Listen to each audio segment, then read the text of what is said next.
Assalamualaikum warahmatullahi wabarakatuh. Selamat datang di mata kuliah Pengolahan Citra Digital pertemuan ke-9.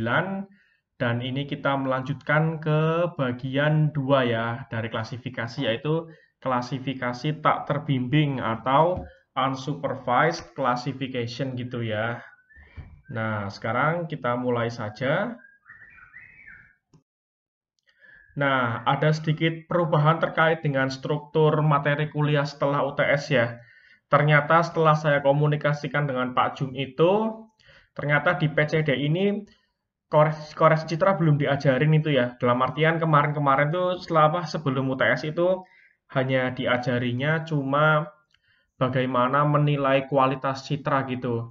Tapi belum dibahas bagaimana pra pengolahan citranya gitu ya. Nah, seperti itu. Nah, oleh karena itu, nanti bisa dikatakan setelah pertemuan yang uji akurasi hasil klasifikasi, kita akan ulas tentang tahapan pra pengolahan citra ya, atau koreksi citra gitu. Nah, gitu. Jadi bisa dibilang mungkin agak kebalik gitu ya. Harusnya pra pengolahan citra harusnya agak awal, tapi malahan kita lompat dulu ke klasifikasi gitu. Nah, bisa dibilang sengaja saya taruh pra pengolahan citranya itu di minggu ke-11 supaya apa? Supaya teman-teman nanti itu konsep klasifikasinya bisa dibilang bisa urutan terus tanpa terpotong materi lain gitu loh. Soalnya bisa dibilang kalau misalnya tiba-tiba kemarin udah belajar klasifikasi yang terbimbing, terus minggu ini saya potong dengan pra pengolahan citra itu nanti akan mengganggu logika berpikirnya teman-teman gitu loh. Nah, makanya saya taruh di agak agak akhir sekalian gitu. Nah, seperti itu. Tapi saya rasa teman-teman di sini juga udah belajar tentang pra pengolahan citra di mata kuliah itu ya, yang lain ya, seperti mata kuliah analisis dan interpretasi citra gitu ya. Nah, seperti itu. Sekarang kita mulai saja kuliah yang klasifikasi tak terbimbing. Kalau kemarin klasifikasi yang terbimbing berarti kita harus menentukan training area gitu ya. Nah, kalau klasifikasi yang tak terbimbing, kita tidak memerlukan training area. Nah, jadi ini sekilas tentang klasifikasi unsupervised ya. Nah, bisa dibilang dia itu mengacu pada nilai spektral, nilai-nilai piksel pada tiap-tiap band yang digunakan sebagai input gitu ya. Lalu dengan algoritma klasifikasi unsupervised tertentu, nanti akan diklasifikasikan piksel-piksel yang ada pada citra itu berdasarkan dengan nilai spektralnya sesuai dengan algoritma yang digunakan gitu. Nah, hasil klasifikasinya itu pada awalnya hanya berupa klaster-klaster atau kelas gitu ya, tanpa identitas gitu. Jadi bisa dibilang hanya diberi nomor kelas 1, kelas 2, kelas 3, kelas 4 gitu. Dan nanti bisa dibilang tugas kita harus memberi label pada kelas-kelas tematik yang dihasilkan supaya bermakna. Jadi misalnya ntar kelas 1 itu misalnya lahan terbangun, kepadatan tinggi. Nanti misalnya kelas 2 itu lahan terbangun, kepadatan sedang. Nanti misalnya kelas 3 itu misalnya tubuh air. Kelas 4 misalnya itu vegetasi berkayu kerapatan tinggi. Terus kelas 5 misalnya vegetasi berkayu kerapatan sedang. Kelas 6 misalnya rumput gitu. Nah, bisa dibilang karena kita itu bisa dibilang memberi labelnya itu setelah kelas-kelas tematiknya itu dihasilkan, maka klasifikasi yang unsupervised disebut juga klasifikasi a posteriori gitu ya, atau setelah fakta gitu. Jadi bisa dibilang setelah dapat hasil klasifikasi kita memberi labelnya gitu loh. Nah, sebagai lawan dari klasifikasi a priori. Kalau misalnya klasifikasi yang a priori, berarti kita kan udah tahu kan di sana itu ada fenomena apa aja, lalu kita memberi sampel-sampelnya gitu kan ya, kayak kemarin yang supervised gitu. Tapi kalau misalnya unsupervised, dia itu a posteriori gitu. Karena kita setelah mendapatkan kelas-kelasnya baru kita memberi label gitu ya. Lalu jika klasifikasi yang unsupervised itu campur tangan operator tidak begitu banyak. Nah, kalau misalnya klasifikasi yang supervised kemarin kita kan harus ngambil sampel, harus gimana caranya biar sampelnya itu memiliki separabilitas yang tinggi dan lain-lain gitu kan ya. Tapi kalau misalnya di klasifikasi yang unsupervised, kita sebagai operator nanti paling cukup menentukan jumlah kelas yang diinginkan itu berapa. Terus banyaknya iterasi atau pengulangan gitu ya dari eksekusi klasifikasi sesuai dengan algoritma yang digunakan gitu.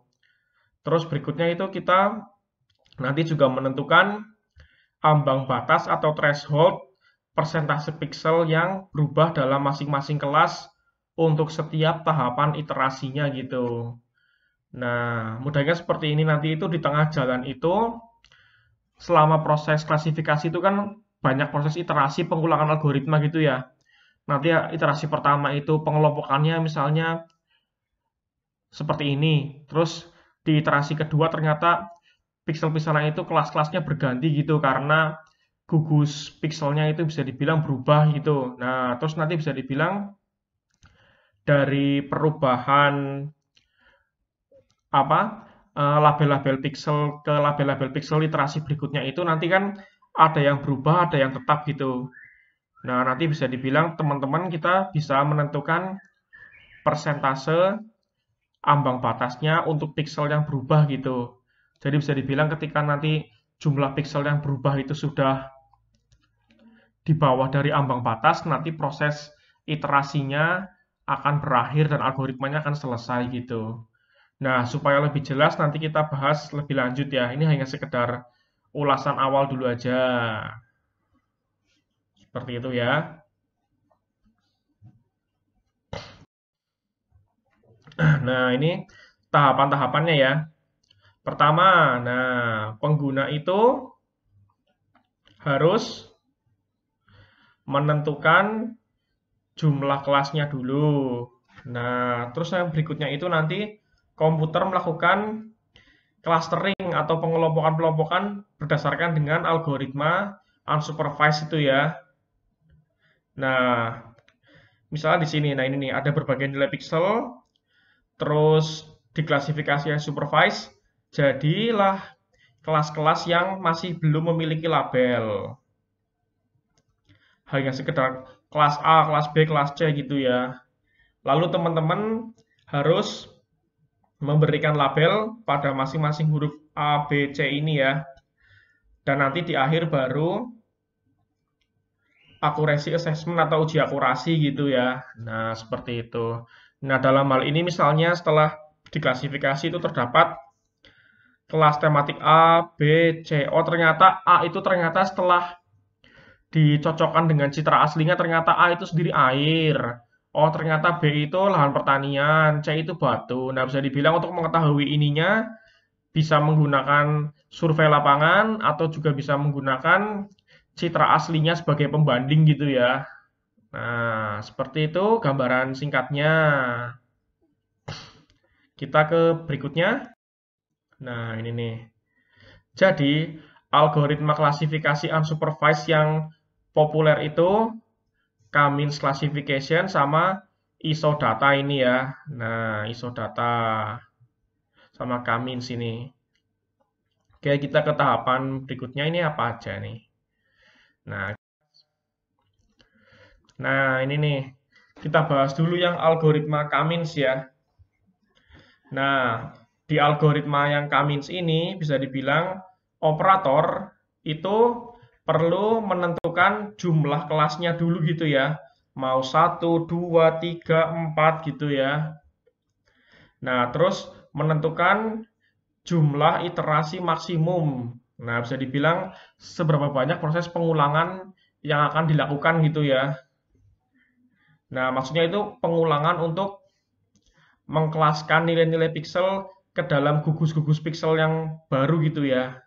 Nah, terus habis itu menentukan persentase ambang batas perubahan pixel atau change threshold. Nah, jadi tahapan yang pertama itu setelah kita memasukkan jumlah kelas, jumlah iterasi, dan ambang batas, nanti itu komputer akan meletakkan suatu vektor rata gitu secara acak di suatu lokasi di feature space gitu. Feature space berarti kan kayak semacam diagram pencar dari band-band yang digunakan gitu ya. Nah, nanti itu vektor rata ini bisa dibilang digunakan sebagai titik koordinat pusat untuk masing-masing kelas gitu. Nah, lalu berikutnya itu komputer akan memberikan label kelas kepada seluruh pixel di area kajian ya, ke dalam kelas yang jarak spektralnya di feature space paling dekat gitu. Nanti berarti bisa dibilang sebaran-sebaran pixel tersebut nanti akan dikelaskan menjadi beberapa kelas tergantung dari jarak pixel tersebut terhadap letak vektor rata pada tiap-tiap kelas gitu ya. Nanti kalau misalnya tiba-tiba ada pixel yang kok dekat dengan vektor rata dari sawah, berarti dia itu sendiri masuknya ke lahan pertanian gitu misalnya. Terus nanti ada yang pixel yang ternyata dekat dengan apa? Oh maaf, jadi gini bisa dibilang. Nanti itu misalnya ada pixel yang dekat dengan kelas A. Berarti dia itu sendiri termasuk kelas A. Nanti ada pixel yang dekat dengan kelas B. Dia nanti berarti jadi masuk kelas B gitu ya. Bisa dibilang kita belum punya label ya. Maaf ya tadi ya. Seperti itu. Nah, terus habis itu setelah semua pixel diberi label kelas tematik, nah nanti kita masuk ke proses ke iterasi berikutnya gitu. Jika misalnya kita men-setting iterasinya itu lebih dari satu gitu ya, kita masuk ke iterasi kedua. Nah, di iterasi kedua ini nanti komputer akan menghitung ulang nilai rata gugus pusat pada masing-masing kelas gitu. Nah, kalau tadi di iterasi pertama kan letak gugus pusatnya bisa dibilang kan masih secara acak, secara sembarang ya. Nah, tapi kalau di iterasi kedua itu, gugus pusatnya itu ditentukan oleh sebaran hasil pengklasifikasian kelas-kelas tematik pada pixel-pixel yang diklasifikasikan gitu ya. Nah, bisa dibilang tadi di iterasi pertama kita udah dapat hasil dari pengkelasan untuk setiap pixel. Nah, nanti bisa dibilang dari pengkelasan tersebut nanti ditentukan gugus-gugus nilai tengah yang baru gitu ya. Nah, nanti bisa dibilang dapat nilai tengah atau dapat nilai vektor rata yang baru gitu. Nah, vektor rata yang baru itu nanti digunakan sebagai nilai pusat kelas yang baru gitu. Nah, terus nanti itu proses iterasi tersebut akan berlangsung terus sampai iterasi kesekian gitu ya. Dan berhenti ketika persentase jumlah pixel-pixel dalam tiap kelas-kelas yang berubah itu sudah berada di bawah ambang batas perubahan pixel gitu ya. Misalnya seperti ini, misalnya di awal teman-teman itu menentukan ambang batas perubahan pixel misalnya 10% gitu. Nah, nanti itu teman-teman bisa dibilang iterasinya itu akan berhenti ketika hasil dari pengkelasan iterasi, misalnya iterasi ketiga, terus ke iterasi keempat, ternyata pelabelan kelas-kelas pixel itu sendiri ternyata yang berubah itu kurang dari 10%. Nah, nanti berarti akan berhenti proses klasifikasinya gitu. Tapi jika ternyata misalnya dari iterasi ketiga ke iterasi keempat itu masih ada perubahan-perubahan label kelas pixel yang cukup signifikan yang mana lebih dari 10%, maka iterasinya akan terus berlangsung gitu. Selanjutnya bisa dibilang klasifikasi juga berhenti ketika jumlah iterasi maksimum tercapai gitu ya. Nah, gambarannya seperti itu kalau misalnya algoritma yang K-means. Suppose we have two features and we have all this input data. Nah, Then we ini define ilustrasinya gini ya. k equal to 3. Dia menentukan What jumlah kelas do we mean sebanyak by 3. that? We mean that the k-means algorithm Ini will pixel-pixelnya try gitu ya. Ini to misalnya band 1, ini three misalnya band 2 clusters gitu ya. inside this input data. In the first step we said we define a random solution. Suppose we define these Nah, three inilah solutions here, vektor-vektor rata defined untuk by masing-masing kelas the ya. squares in Penentuannya column, secara acak gitu green, ya. blue, and yellow. Ini iterasi pertama ini. So the next step, use these random defined means to classify all the elements. So this means that berikutnya, all these elements here penentuan were classified according to vektor the rata yang class baru green gitu because they are dari hasil closer klasifikasi to yang telah these dihasilkan elements gitu here. ya. All these 4 or 5 elements Dari are kotakan yang classified ini, dari as blue poligon yang because they ini, are closer to nilai this tengahnya one kan and sekitaran di sini ya. Yang all ini the other elements as well. So sekitaran di sini what gitu ya. Nanti we do in berubah, the ntar lokasinya next berubah step, gitu. we get all these elements from the green class and we compute a new mean. So we will change or re-estimate the value of the mean green, of the mean blue, of the mean yellow. So in the second step we have all these elements now ini hasil reclassified according iterasi to kedua ya, this new yang mana tadi sudah configuration of dilakukan mean proses vectors. So we can pencarian continue to do vektor the rata same. yang baru Get gitu ya. all the elements classified as green and recompute a new mean for the green cluster, and we do for all the k-means. So in the third step, we also ini hasil made a iterasi shift yang in ketiga gitu all ya. these means, Seperti itu. and we classified all the elements. So the result of the classification can be defined by these 3 positions of these 3 Jadi bisa dibilang means. dia itu And all the iterasinya hanya elements ngeset are now sampai classified 3 iterasi gitu ya.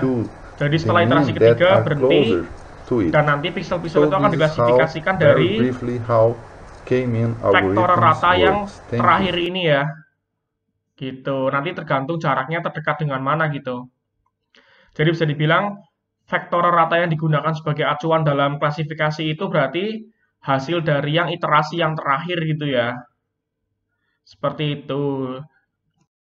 Nah, kita bahas lagi ya. Jadi tadi kan pertama-tama itu misalnya ini saya ilustrasikan ada band 1 sama band 2 ya. Walaupun sebenarnya nanti itu teman-teman bisa menggunakan input bandnya itu lebih dari 2 sebenarnya. Cuma supaya mudah dalam ilustrasi klasifikasinya saya contohkan sebaran nilai pixel dalam 2 band aja gitu biar mudah ya. Nah ini pixel-pixel pada citra dalam feature space band 1 dan band 2 gini ya. Ini masih belum diklasifikasikan. Nah, dalam hal ini kita misalnya menentukan jumlah kelasnya itu sebanyak 3 gitu ya. Misalnya kita menginginkan tolong algoritma klasifikasi citra saya sebanyak 3 kelas gitu. Siap. Nah, nanti langsung ke sini ke tahap berikutnya. Nah, ini nih. Jadi komputer itu melakukan proses iterasi pertama gitu ya.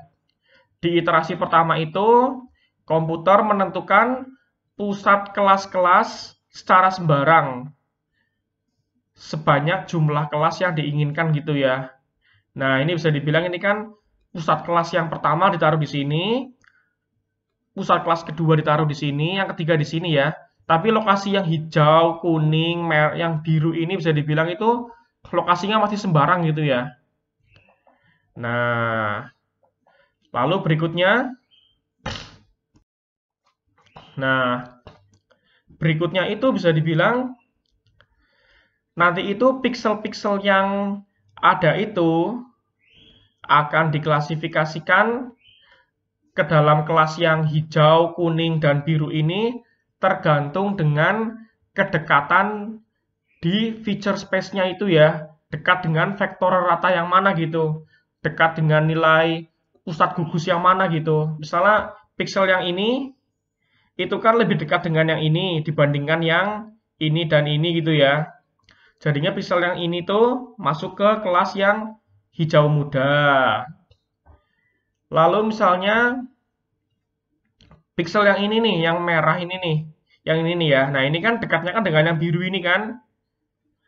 Nah, berarti pixel yang ini masuk ke kelas yang biru ini ya. Lalu pixel yang di sini ini.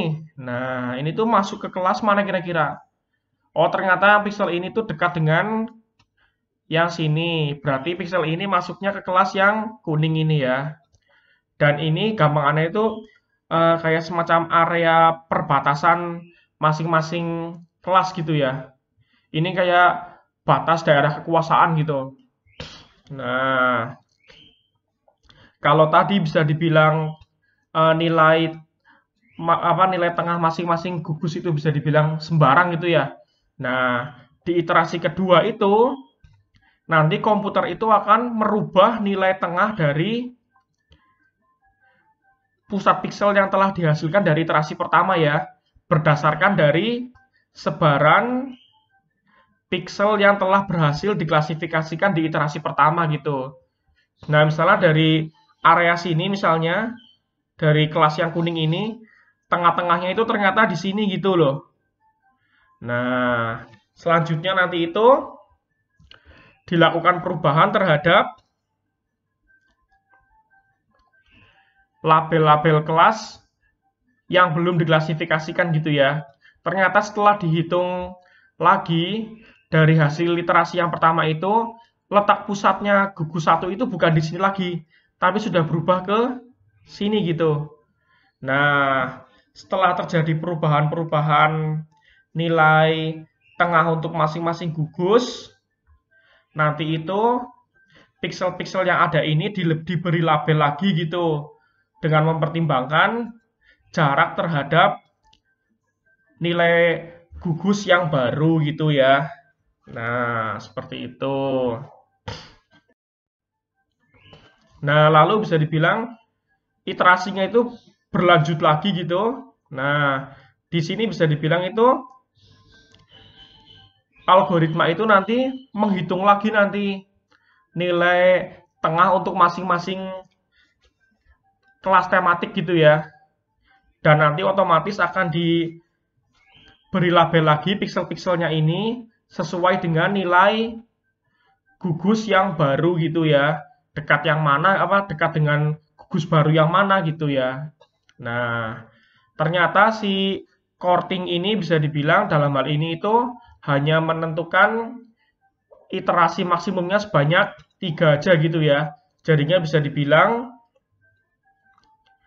iterasinya itu tersebut akan berakhir di iterasi ketiga gitu.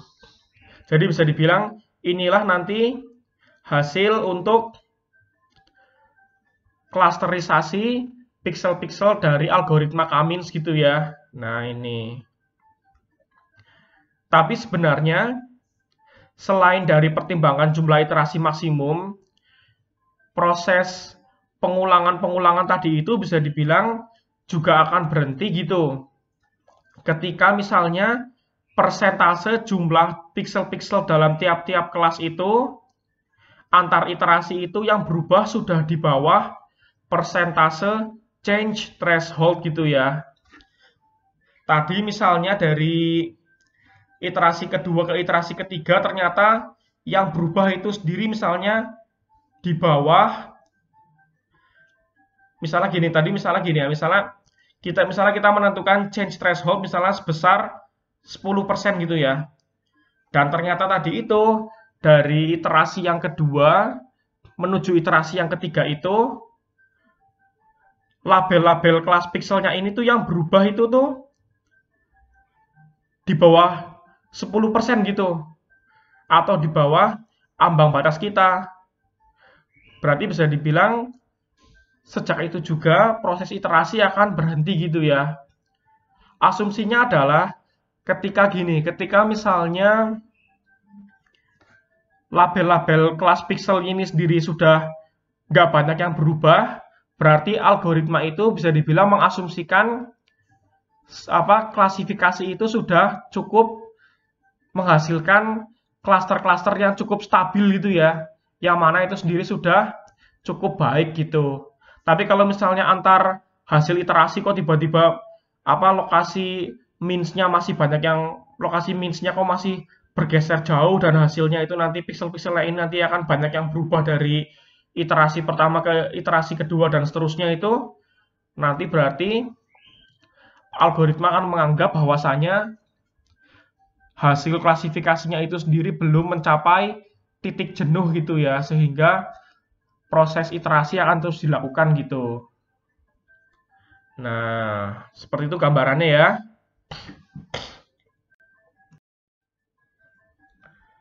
Nah, sekarang kita beralih ke yang isodata ini ya. Nah, isodata ini sebenarnya mirip dengan Kamins, Tapi kalau isodata itu bisa dibilang kita bisa menentukan rentang jumlah kelas gitu. Misalnya 5 sampai 10. Tapi kalau misalnya Kamins, jumlah kelasnya itu kan tegas gitu kan.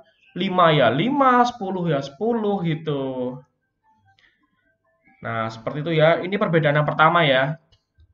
Terus perbedaan yang kedua itu bisa dibilang kalau isodata itu untuk menentukan vektor rata sebagai pusat masing-masing kelas di tahap pertama itu nggak sembarang gitu loh, nggak acak.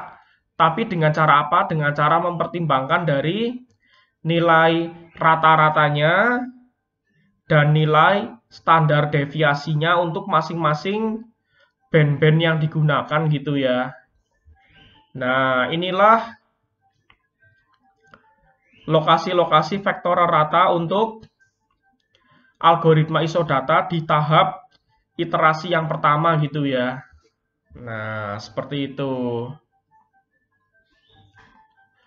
Nah, setelah mendapatkan vektor rata untuk masing-masing kelas gitu, nanti bisa dibilang si isodata ini akan membentuk batas daerah kekuasaan untuk masing-masing klaster gitu ya. Nah, nanti jika misalnya ada pixel yang tiba-tiba itu kok lokasinya di sini, berarti dia itu sendiri cenderung lebih dekat dengan pusat pixel klaster 5. Berarti bisa dibilang nanti itu pixel yang di sini itu lokasinya akan masuk ke klaster 5 gitu ya. Nanti misalnya ada pixel yang lokasinya itu di sini. Nah, misalnya dari band 3-nya di sini, band 3-nya di sini, band 4-nya di sini. Nah, di sini ya. Nanti berarti dia itu sendiri kan cenderungnya kan dekat dengan klaster 2 kan ya. Berarti pixel yang di sini itu ntar masuk ke klaster 2. Seperti itu gambarannya ya. Dan seterusnya gitu. Tapi bisa dibilang seperti algoritma Kamins ya. Nanti itu ini itu lokasi-lokasi gugus pixel ini nanti akan selalu berubah ya. Nah, gitu. Nanti akan berubah dari waktu ke waktu, dari iterasi kedua ke iterasi ketiga nanti akan berubah gitu. Nah, caranya mirip dengan yang Kamins tadi gitu perubahannya. Nah, ini misalnya hasil dari iterasi yang kedua. Ternyata di iterasi yang kedua ternyata lokasi pusat gugusnya itu udah berpindah-pindah lagi gini. Yang ini yang klaster yang sini udah mulai agak naik sedikit, yang ini udah mulai agak kesini sedikit gitu. Nah, bisa dibilang inilah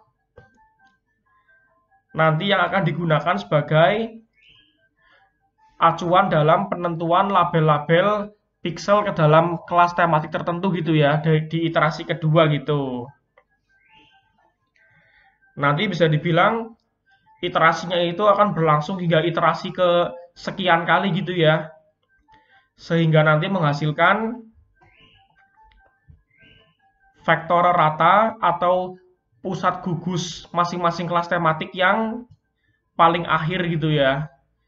Dan nanti yang digunakan ini, dan nanti bisa dibilang lokasi-lokasi gugus pixel inilah yang digunakan dalam penentuan suatu pixel itu nanti akan masuk ke kelas mana gitu.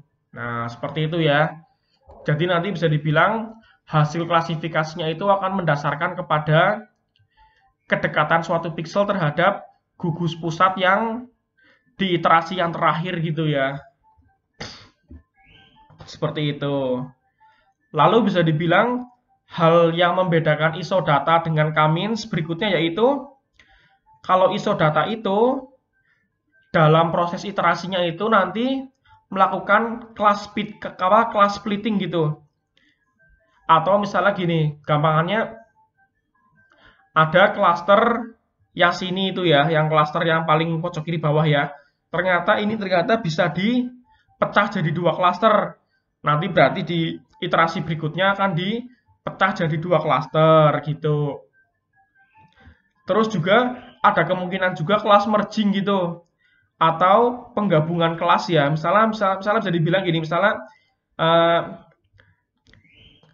nilai tengah dari pusat kelas yang ini dan nilai tengah dari pusat kelas yang ini nanti itu ada kalanya bisa bersatu gitu loh.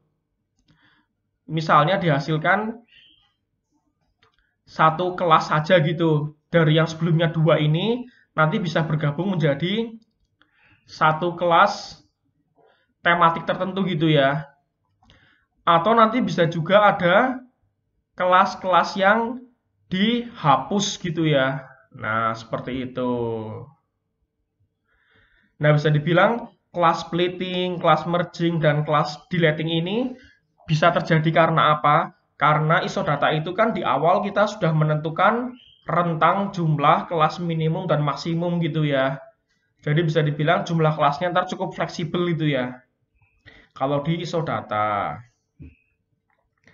Dan di akhir nanti itu isodata juga akan berhenti seperti Kamins gitu ya. Berhentinya itu ketika gimana? Mirip sama Kamins tadi.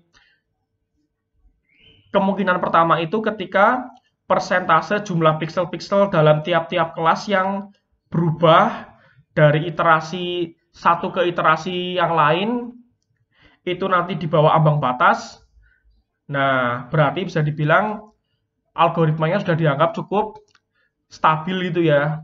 Dan nanti akhirnya itu proses iterasi akan diakhiri gitu. Teman-teman di sini misalnya nge-setting ambang batas perubahan misalnya 10% gitu loh. Nah, ternyata itu dari iterasi ketiga ke iterasi keempat ternyata apa namanya itu pixel-pixel yang dikelaskan itu sendiri labelnya yang berubah itu misalnya hanya 5%. Nah, 5% berarti kan sudah di bawah dari ambang batas yang kita tentukan. Otomatis nanti komputer akan mengakhiri proses eksekusinya gitu loh ya. Nah, seperti itu. Tapi nanti ada kalanya juga itu bisa jadi nanti itu proses iterasinya itu sendiri kok nggak rampung-rampung gitu loh. Sampai teman-teman tungguin sampai tahun depan pun juga misalnya mungkin nggak rampung-rampung. Nah, nanti bisa dibilang kita juga bisa menentukan dari iterasi maksimum yang bisa dicapai gitu. Bisa dibilang supaya ntar tuh tidak terjadi iterasi yang tiada akhir gitu ya. Nah, makanya ntar kita juga perlu menentukan jumlah iterasi maksimum yang bisa dilakukan gitu ya.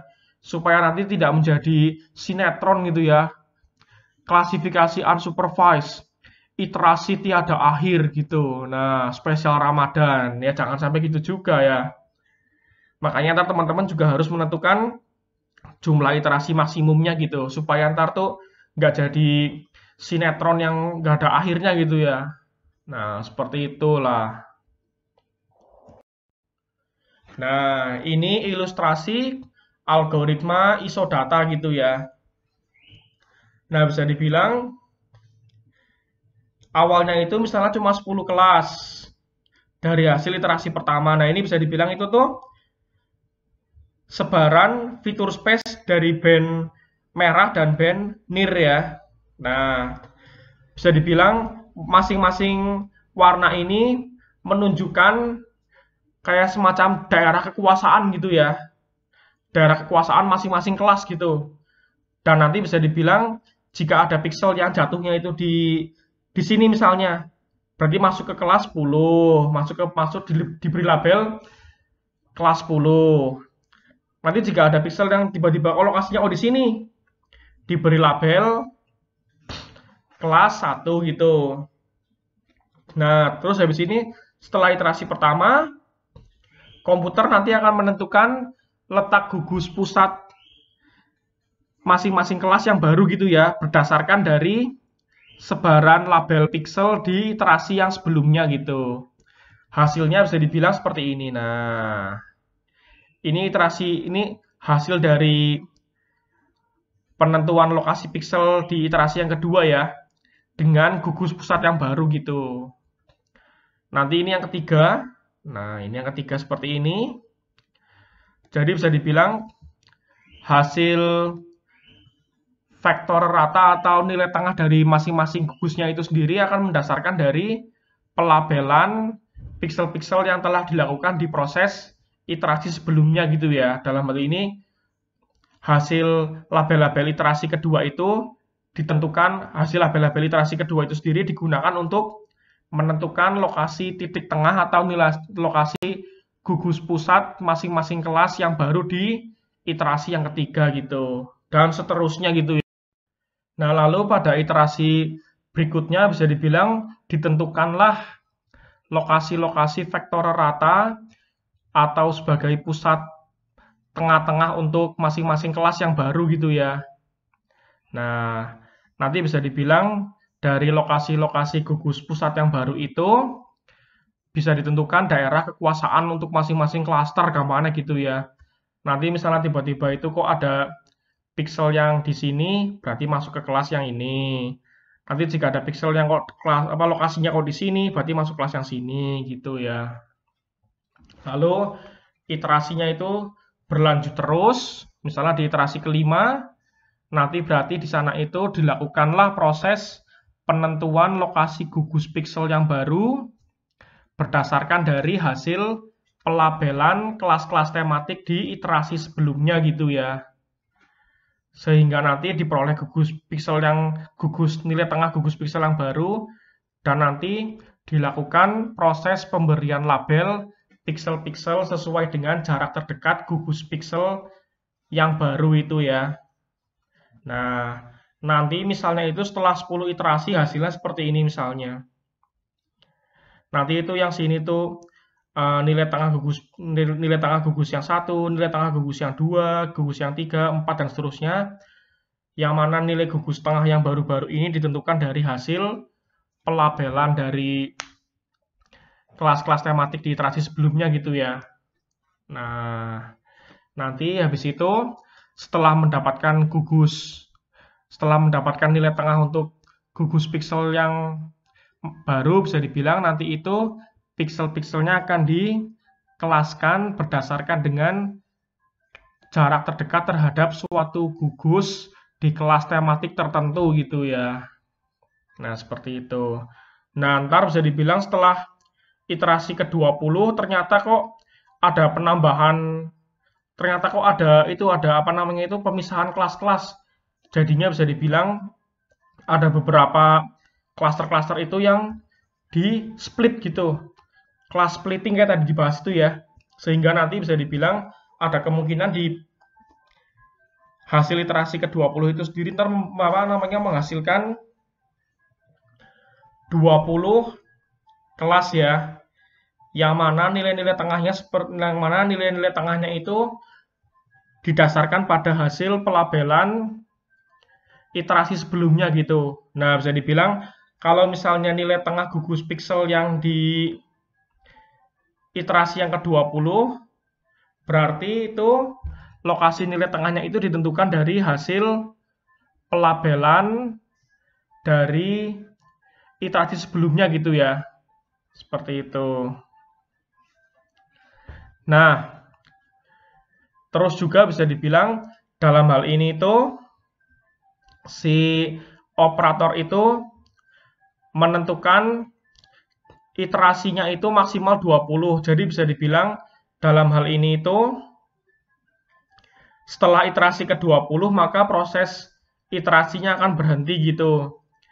Dan bisa dikatakan nilai tengah untuk masing-masing kelas hasil dari iterasi ke-20 inilah yang akan dijadikan sebagai dasar untuk klasifikasi pixel-pixel yang ada di citra yang teman-teman gunakan gitu ya. Nah, seperti itu. Nanti misalnya ternyata kok pixelnya di sini, berarti masuk ke kelas yang pink yang ini. Kalau pixel yang di pojok kiri bawah sini, berarti nanti masuk ke kelas yang di pojok kiri bawah ini gitu ya. Tapi bisa dibilang kelas-kelasnya itu masih hanya berupa label angka gitu ya. Yang mana ini sendiri itu kita di sini masih belum tahu mana yang lahan terbangun, mana yang lahan kosong, mana yang vegetasi, mana yang tubuh air gitu. Sehingga nanti kita masih harus memberi label kepada kelas-kelas yang telah dihasilkan itu ya. Dan ini contoh perbandingan lokasi vektor rata tiap kelas tematik pada iterasi pertama dan ke-20 gitu ya. Nah, misalnya tadi kita kan tahu kan ya, kalau isodata itu penentuan vektor rata atau nilai tengah untuk masing-masing kelas itu mempertimbangkan dari nilai standar deviasi dan rata-rata masing-masing band yang digunakan gitu ya. Dan nanti bisa dibilang di iterasi pertama itu piksel-piksel akan dikelaskan sesuai dengan kedekatan terhadap nilai tengah suatu kelas tematik gitu ya. Dan nanti di iterasi yang ke-20, oh ternyata dihasilkan sebaran nilai tengah gugus seperti ini. Di sini, di sini, di sini, di sini, di sini, di sini, di sini, di sini gitu ya. Dan bisa dibilang nanti itu piksel-piksel yang ada pada citra akan dikelaskan berdasarkan dengan kedekatan terhadap gugus piksel, lokasi nilai tengah gugus piksel suatu kelas tematik di iterasi yang paling akhir gitu ya. Nah, seperti itu gambarannya.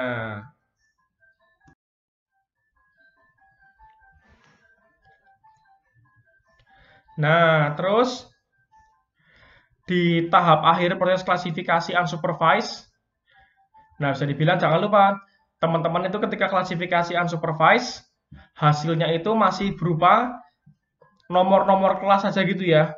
Tapi kita masih belum memberi label secara benar gitu ya. Masih cuma nomor gitu. Nah, nanti makanya kita harus memberi label gitu. Oh, ternyata kelas 1 itu tubuh air, kelas 2 itu lahan basah. Kelas 3 ternyata juga lahan basah. Kelas 4 itu aspal. Oh, kelas 6 juga lahan basah gitu. Kelas 7 ternyata juga ternyata kelas 7 itu forest. Ternyata kelas 9 itu juga forest, juga hutan ya. Jadi bisa dibilang dari hasil klasifikasi unsupervised itu kita memberi label kepada masing-masing kelas yang dihasilkan dari algoritma tersebut gitu ya. Nah, terus ada kalanya juga nanti itu terdapat klaster yang berbeda, tapi kok ternyata labelnya sama gitu loh. Misalnya klaster 2 sama klaster 3 ini. Ternyata setelah dicek itu kok sama-sama lahan basah juga. Oh, ternyata kelas 6 juga lahan basah. Berarti kita harus ngapain? Hayo. Berarti kita harus menggabungkan kelas 2, kelas 3, dan kelas 6 ini menjadi satu kelas wetland gitu ya. Nah, seperti itu. Terus habis itu ada juga nih, ternyata kelas 5, kelas 7, kelas 9 itu ternyata sama-sama hutan. Makanya kita harus menggabungkannya atau merging supaya kelas 5, 7, dan 9 itu menjadi satu kelas gitu ya. Seperti itu. Tapi di sini teman-teman juga nggak boleh nyalahin komputer. Jangan sampai komputer, gimana sih kamu? Ini kok kelasnya sama, kok kamu pisah sih? Gitu ya, jangan gitu juga. Soalnya komputer kan juga bisa dibilang bertindak sesuai dengan algoritma yang disusun oleh manusia gitu ya. Nah, jadi jangan salahin komputer gitu ya. Ya gitu. Jadi emang tugas kita nanti itu harus mengevaluasi apakah nanti kita itu akan menggabungkan beberapa kelas menjadi satu kelas atau tidak gitu ya terhadap hasil klasifikasinya itu. Nah, begitulah klasifikasi unsupervised.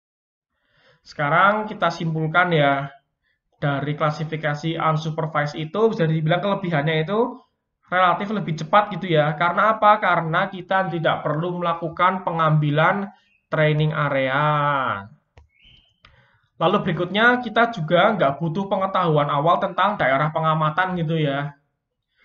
Kita bisa dibilang dalam hal ini membiarkan komputer mengkelaskan sesuai dengan algoritma yang digunakan, dengan parameter yang kita tentukan. Nanti komputer-komputer itu akan melakukan klasterisasi gitu ya. Dan nanti di akhir kita tinggal memberi labelnya aja. Dan bisa dibilang dari klasifikasi unsupervised ini bisa meminimalisir human error dalam memilih sampel kelas tematik ya. Misalnya di klasifikasi yang supervised sendiri, misalnya dibilang kan, bisa dibilang itu kan di awal kan harus memilih sampel kelas tematik gitu kan. Nah, kalau misalnya orangnya itu kurang jago, kalau salah ngambil kelas itu nanti malahan bisa menyesatkan proses klasifikasi supervised gitu ya. Jadi bisa dibilang kalau misalnya di unsupervised ini sendiri kan, kalau misalnya orangnya memang benar-benar nggak tahu, bisa dibilang bisa menyerahkan komputer untuk proses klasifikasinya gitu. Tapi kalau misalnya di supervise, kalau misalnya orang tersebut kok salah memberikan training area, nanti bisa dibilang otomatis akan berdampak sangat fatal gitu ya. Nah, terus bisa dibilang dari klasifikasi unsupervised juga memiliki kemungkinan untuk mengidentifikasi kelas yang unik secara spektral gitu. Yang mungkin di awal kita belum begitu punya gambaran gitu ya, belum begitu tahu gitu loh. Ternyata setelah diklasifikasi kok oh ternyata bisa ya apa namanya itu eh, suatu pixel itu dikelaskan menjadi kelas itu gitu loh. Nah, misalnya seperti itu. Tapi kekurangannya apa? Nah, kekurangannya itu klasifikasinya hanya mengacu pada nilai spektral gitu ya. Tapi kalau misalnya di supervise kan kita kan si operator kan memberikan input terhadap itu apa training area gitu kan ya untuk masing-masing kelas gitu. Tapi kalau misalnya di sini di unsupervised bisa dibilang klasifikasinya itu hanya mengacu pada nilai spektral gitu. Ya mau gimana lagi lah, wong di klasifikasi unsupervised kan kita kan nggak memberikan training area gitu kan ya. Nah, terus berikutnya, nah ada kalanya operator harus bereksperimen terhadap parameter yang digunakan, seperti eksperimen jumlah kelas, eksperimen jumlah iterasi, eksperimen change threshold gitu ya, untuk mendapatkan hasil yang optimal gitu. Seperti ini gambarannya gitu ya. Semoga bisa dipahami. Kurang lebihnya mohon maaf. Terima kasih. Wassalamualaikum warahmatullahi wabarakatuh.